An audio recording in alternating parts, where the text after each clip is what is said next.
Hello my dear friends, कैसे हैं आप सब। उम्मीद है कि बेहद अच्छे होंगे। आपका अपने एसपी स्टडी 80 चैनल पर बहुत बहुत हार्दिक अभिनंदन है। मैं सौरभ सर आज आपको बताएंगे परागण की विधियां। हमने आपको बता दिया था कल के चैप्टर में परागण क्या है, परागण के प्रकार कितने होते हैं तथा परागण किस प्रकार से कार्य करता है। अब इसमें बताएंगे परागण की विधियां। ओके फ्रेंड्स, तो समय ना लेते हुए क्लास को स्टार्ट करते हैं। क्लास स्टार्ट करने से पहले आप लोगों से फ्रेंड्स विनम्र निवेदन है कि हमारे एसपी स्टडी 80 चैनल को सब्सक्राइब कर लीजिएगा तथा इस क्लास अगर ये क्लास अच्छी लगे तो क्लास को लाइक कर दीजिएगा। और आइए देखते हैं परागण की विधियां कौन कौन से रूप से आपको देखने को मिलेंगी। तो यहाँ पर हम लिखेंगे, सबसे पहले क्या लिखेंगे, परागण की विधियां। ओके फ्रेंड्स, परागण की विधियां।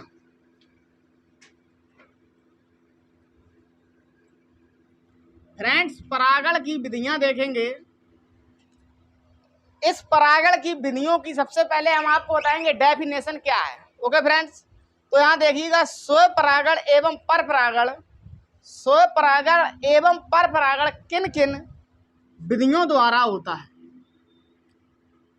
जो आपका स्वपरागण हमने आपको कल डिस्कस करा दिया था, और परपरागण परपरागण भी आप लोगों को डिस्कस करा दिया था। स्वपरागण और परपरागण कौन कौन, या बोल सकते हैं कौन सी विधियों द्वारा होता है, कौन कौन विधियों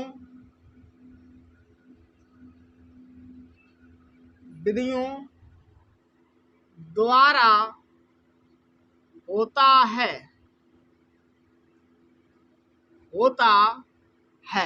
तो फ्रेंड्स, यहाँ पर क्या है, परागण की विधियां यानी स्वपरागण और परपरागण।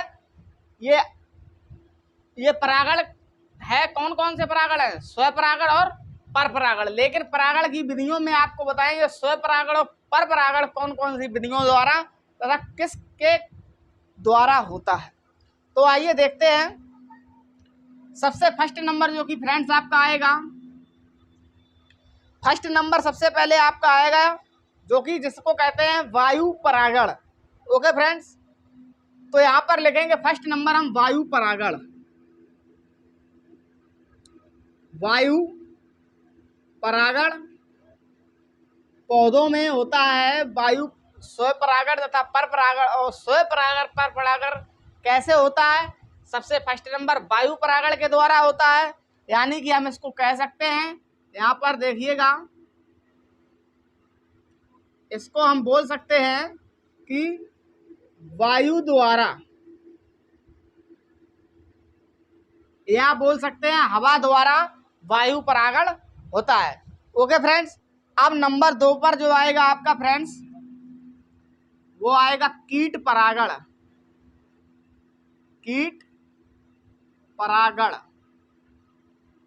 और फ्रेंड्स जो कि ये कीट परागण होता है, ये आपका कीटों द्वारा होता है। किसके द्वारा होता है फ्रेंड्स, कीटों द्वारा। ये आपको याद रखना है कि वायु परागण वायु द्वारा होता है। बड़ा सिंपल है, कोई कठिन नहीं है कि वायु परागण किसके द्वारा होता है, वायु द्वारा होता है। कीट परागण कीटों द्वारा होता है।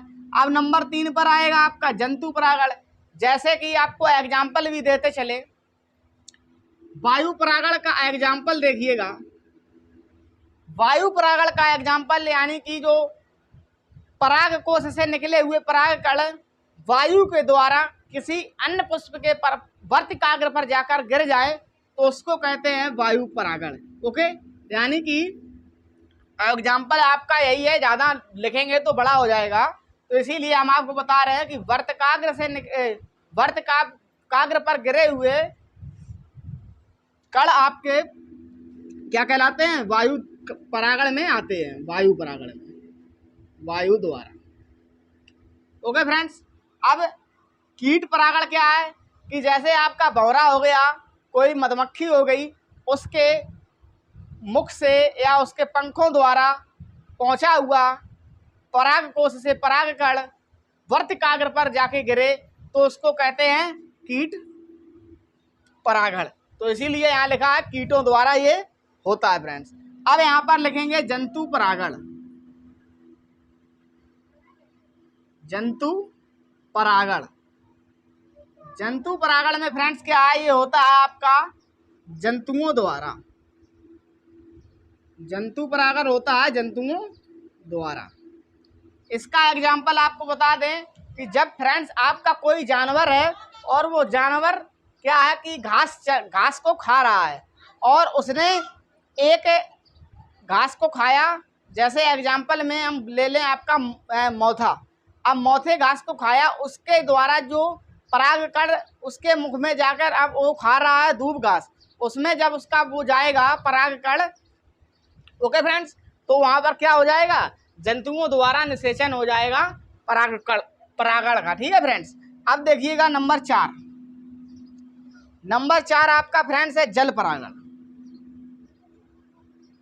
जल परागण, जल परागण फ्रेंड्स यानी कि ये जल द्वारा होता है, यानी कि पानी द्वारा।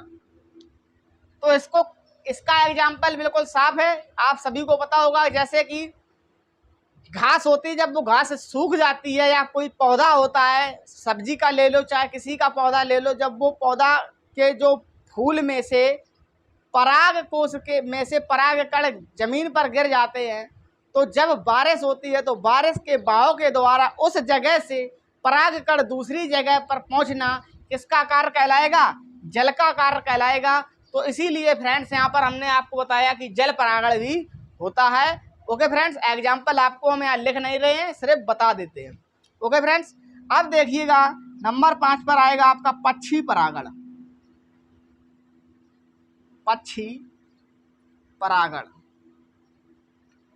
जैसे आपकी पक्षी में तो यहाँ पर पक्षी द्वारा होगा, लेकिन पक्षी परागण कैसे होगा, एग्जाम्पल के तौर पर जैसे आपकी एक मोर है, मोर ने किसी फल का क्या खाया, भाग खाया, और उस भाग को जब वो दूसरे फल में जाएगी खाने दूसरे फल को, तो उस फल से दूसरे फल को पहुंचाने में किसने मदद की, पक्षी ने।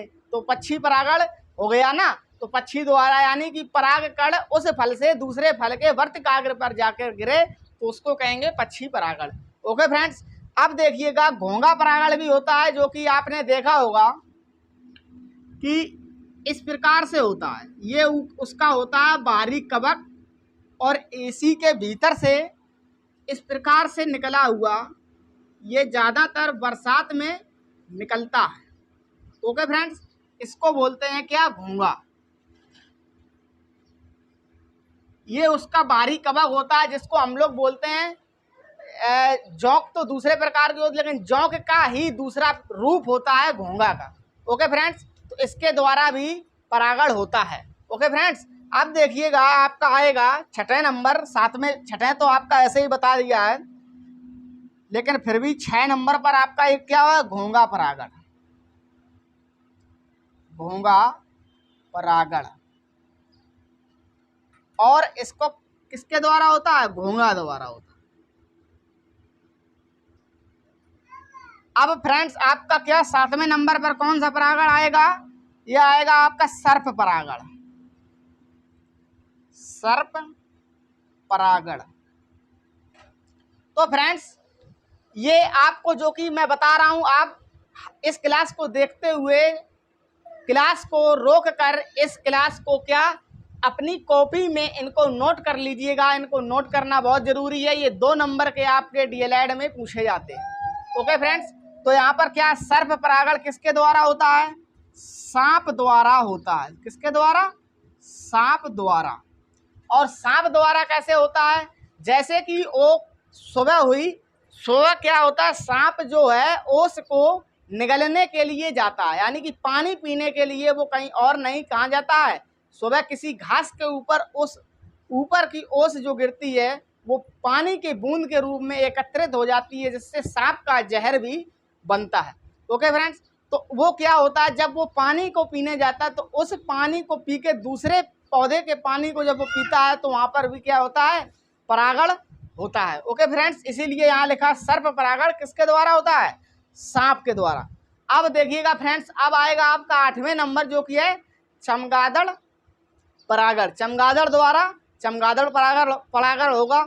और जो कि ये फ्रेंड्स ये चमगादड़ परागण कैसे होता है, ज़्यादातर चमगादड़ का जो परागण होता है वो अमरूद के द्वारा होता है। आप लोगों ने देखा होगा कि अमरूद के बाग में शाम सुबह होते ही वो चमगादड़ वहाँ पर क्या लटके मिलेंगे आपको। वो रात में उस अमरूद को जब खाते हैं तो उस अमरूद को खा के दूसरे अमरूद को जब खाने जाते हैं, दूसरे पौधों पर जाते हैं, तो वहाँ पर क्या होता है, पराग कोश के अंदर से पराग कण निकले और पराग कण को उन्होंने खाया और दूसरे जगह गए तो वहाँ पर भी खाया। तो इसीलिए पराग कण क्या एक दूसरे में कंबाइंड हो गए ना, पहुँचे ना, एक दूसरे में पहुँचे, तो उसका क्या कहेंगे, चमगादड़ परागण किसके द्वारा होता है, चमगादड़ द्वारा होता है। तो फ्रेंड्स मैं उम्मीद करता हूँ कि आप लोगों को अगर ये परागण की विधियाँ समझ में आई हों तो हमारे इस चैनल को लाइक तथा सब्सक्राइब जरूर कर दीजिएगा।